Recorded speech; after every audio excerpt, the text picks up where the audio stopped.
women are kind of quick to pull out their vagina in front of a tattoo artist. Why is that? I guess you guys are trustworthy. Oh, yeah, you know. He's asking this because as soon as I got here, I dropped track. It was like, can you tattoo this? I'm like, He was like, no, Rayna, not for my podcast. We can't put it there.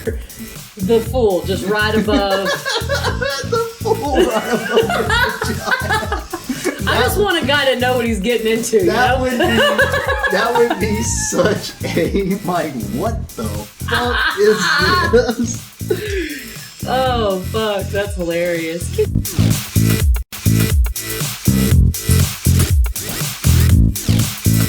Do you ever think about your life as interesting?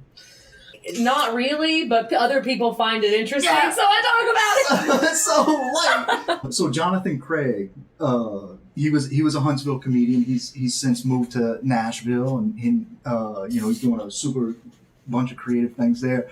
And I went for a writing group one time, and I did my set, and then I had just talked about myself, and he was like, "Man, why are you doing all that dumb shit? Just talk about you. That was way more interesting than any of the jokes you wrote." And I was like, "I'm not interesting." And he was like, "What?"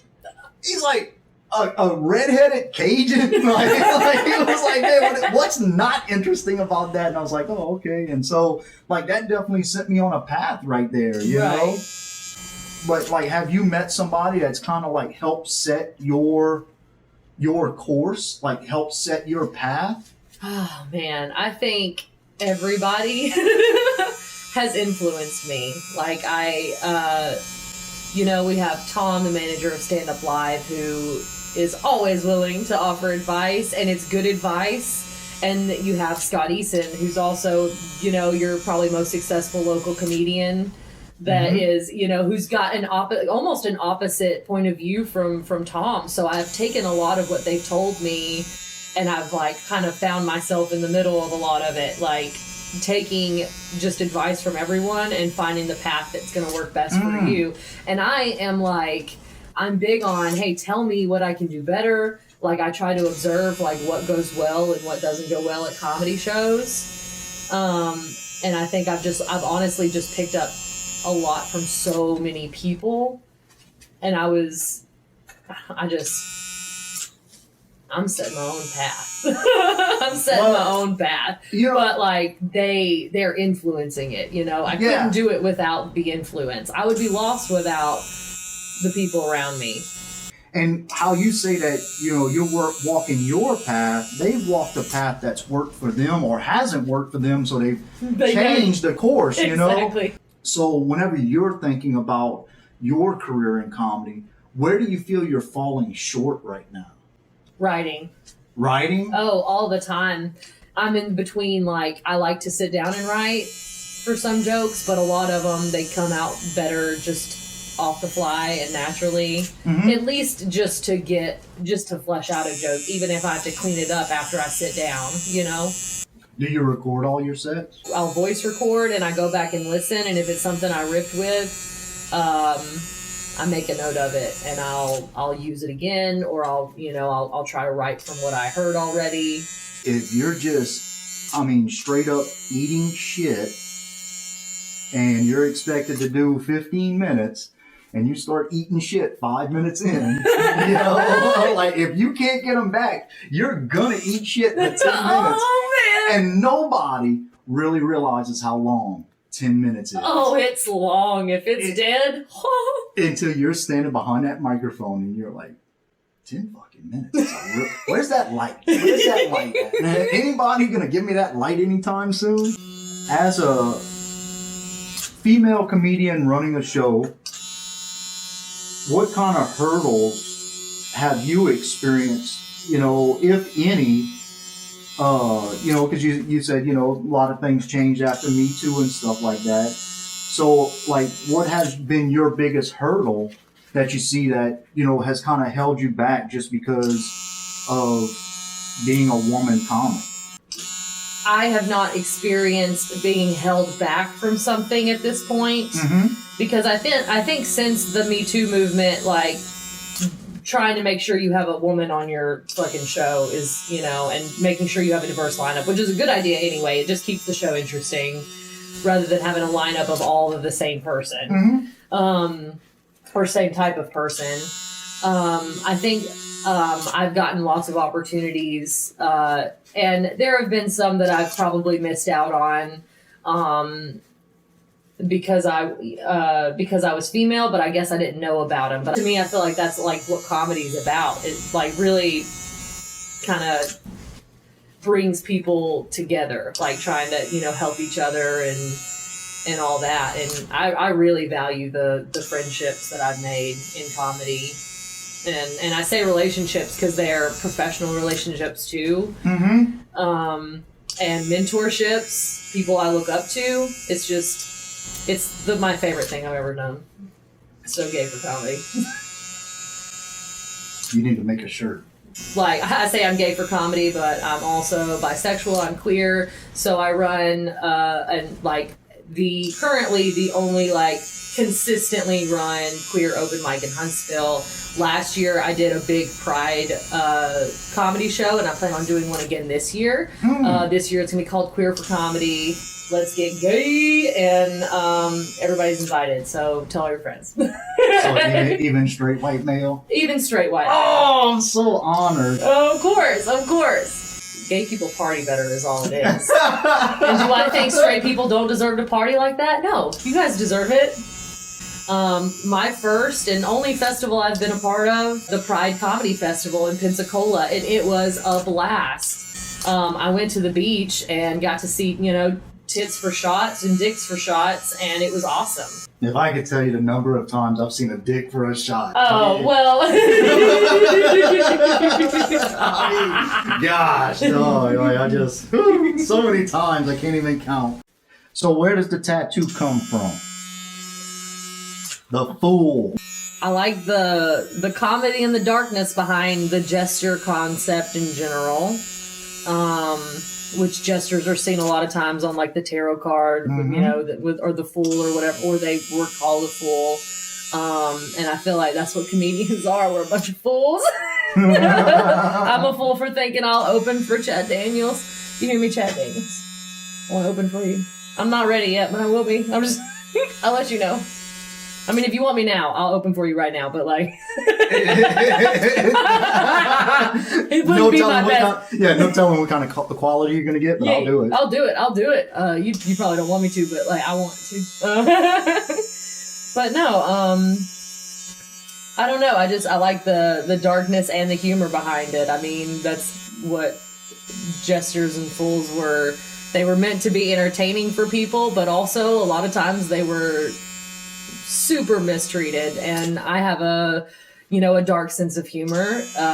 If anybody listening has heard my comedy, you already know a lot of it's pretty dark based on my dead dad and stuff, and that's where I originally found my sense of humor, was coping with bullying because I was a real fat kid, and coping with the loss of my dad and then my grandfather soon after.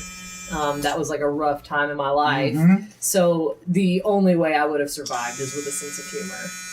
And it's probably saved my life. So I like the whole concept of the darkness of a jester. And it's a cool representation of my comedy, I feel like. Well, it was definitely a cool collaboration piece. Yes. Because Rayna did send me several different things that she liked, and so I think the only thing that's really original that wasn't influenced by the actual images that you sent me, because this is all kind of like a mixture of everything you sent me, was the high heels on the rabbit. Oh, I love the high heel rabbit. Yeah, but honestly, it's my favorite part of the tattoo. But it just made so much sense to have something that off the wall, because you and I just kind of talking about it, of where you kind of wanted to go, with this tattoo, that more outrageous and the more outlandish was the appealing part. Yes. The absurdity.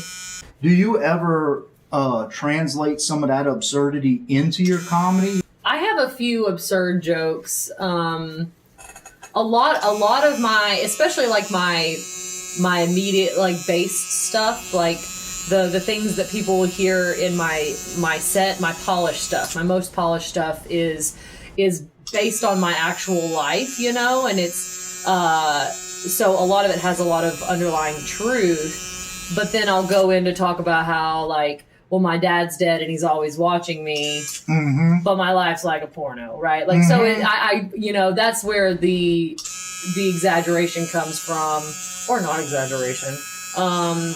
That's where a lot of it comes from. Like that's probably where I incorporate it. My stuff is not entirely absurd. Like some comedians are so funny and their stuff is very off the wall and it's so good, and I don't quite have that type of style.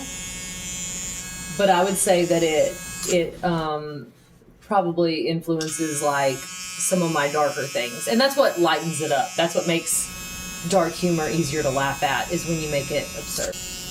But I know that, like, whenever you're telling it, it's kind of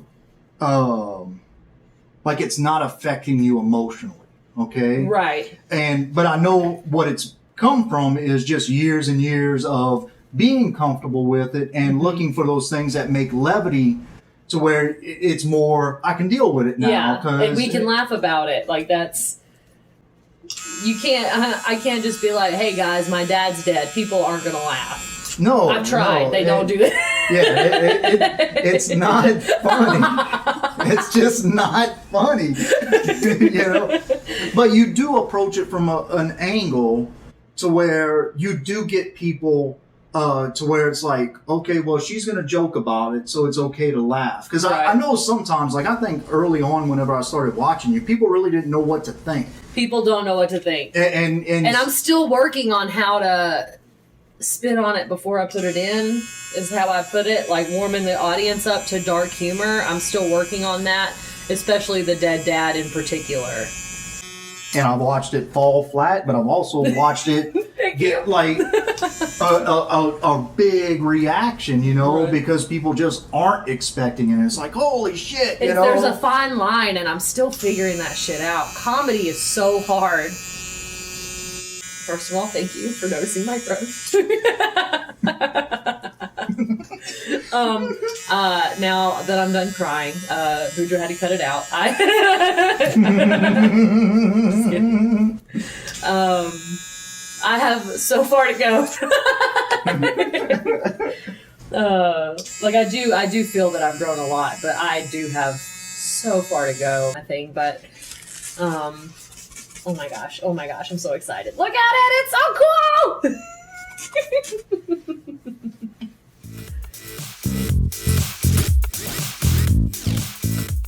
So Rayna's got a super cool tattoo. I really enjoyed talking to her, getting to know her. So at Boudreaux Comedy on all social media. Check me out, and we're going to get this wrapped up, and she's going to watch this thing heal into even a better tattoo. So are you allergic to any kind of adhesives or anything? Not that I know of. Okay, so what we're going to do, real quick, thank you Kurosumi Inks, thank you Eternal Inks, and thank you Sanoderm for your healing bandages. Appreciate you guys. It's not a sponsor or anything, just they have really good products that I enjoy using.